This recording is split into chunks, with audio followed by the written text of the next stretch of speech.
We are really excited about the new generation of Bentley Continental GT, and pretty soon we'll get one over in the UK for a full-length film. But for now, I've come out to Austria to get some first impressions of it.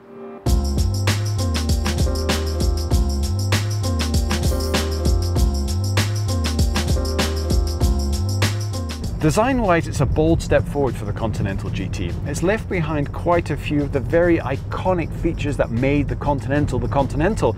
And although I have to say that the new car is a more attractive car, it is less distinct. It feels very much of its time, very modern, but slightly indistinguishable from modern cars from Jaguar and Aston Martin. Although it is still definitely Bentley, it's not as Bentley.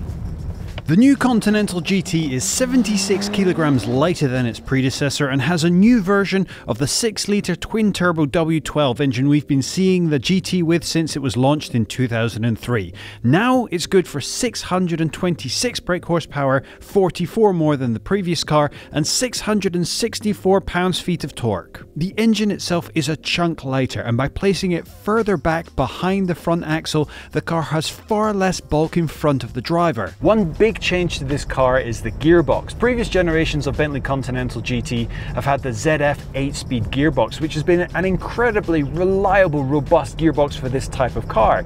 For this model though, they've opted for something a little bit more sporty.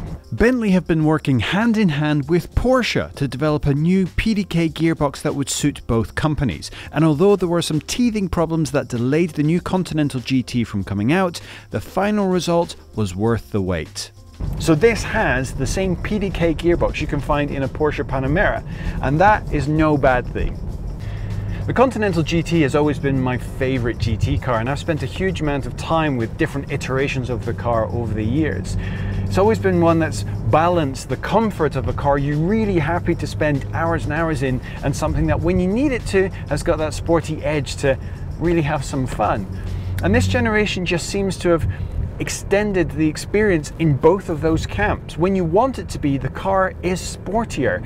The lighter weight, the new weight distribution allow it to be nimble and agile, and you can be a bit more reckless with it coming into the corners with those brakes being as strong as they are. But on long distances, the comfort is as good as it's ever been. The interior quality is, well, it's Bentley. It's never going to be poor. It's always going to be an absolute premium experience. And that's still the case. But add it to a package where you can put your foot down and explode up a road like that, and you've got yourself almost the perfect bundle. The bottom line is that the new Continental GT is a more comfortable GT car than the outgoing model, and way sportier at the same time. We're going to have to spend more time with it to be absolutely sure, but right now it seems like a real candidate to be the best GT car money can buy today.